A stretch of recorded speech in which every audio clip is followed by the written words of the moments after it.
All right, now as the clamour for a ban on radical outfit PFI only grows, there has been a massive pan-India crackdown across New Delhi, Karnataka, Maharashtra, Uttar Pradesh, Assam, Madhya Pradesh and Gujarat today, and all its members who have created ruckus post the NIA crackdown just a few days earlier. In the national capital, 30 PFI members have been detained from northeast Delhi. In Karnataka, at least 60 PFI members have been detained so far in a statewide crackdown by the state's police. In other states, raids are still underway. PFI leaders and members are being detained, with the numbers standing at over 170 arrests so far. Meanwhile, raids taking place across Delhi. Security vigil has been upped in Delhi's Shaheen Bagh area, where we saw a flag march taking place in Delhi's Shaheen Bagh as part of the security check in parts of Delhi.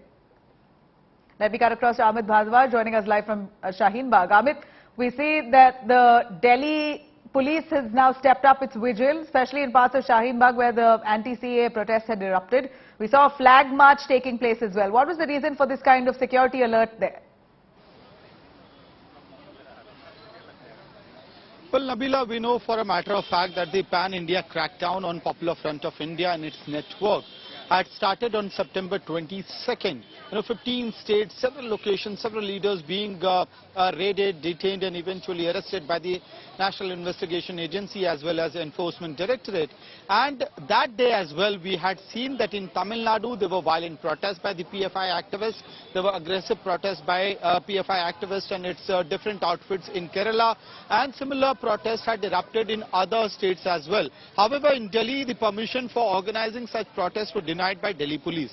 So today, the law enforcement agencies, local law enforcement agencies were actually up on the toes. They were alert, they were vigilant. And that is why what we saw is when the round 2 of the crackdown on PFI, the Midnight Operation 2.0 was executed by the NIA, and at several places local law enforcement agencies on the basis of inputs from NIA.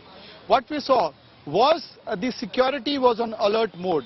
Similarly, in Shaheen Bagh today, these personals that you are seeing sitting right now, they were actually taking out vigilance marches. And since morning, these people are tired.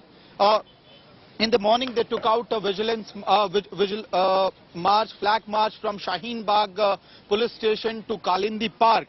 And after that, around 1 in the noon as well, another march was taken out right here from Kalindi Park. And they went across the lanes in Shaheen Bagh.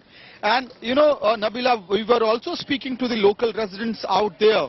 They were pretty confused. They did not have any idea as to why security forces in such large numbers are actually marching through the lanes of Shaheen Bagh.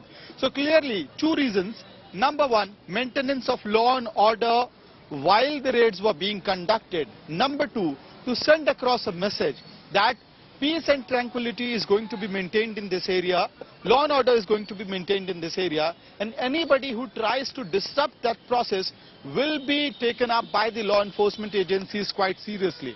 So that is precisely the reason, right, taking the coup from what happened on 27 October, all across the country, including in Delhi, in Shaheen Bagh, the law enforcement agencies are on their toes and they are remaining vigilant.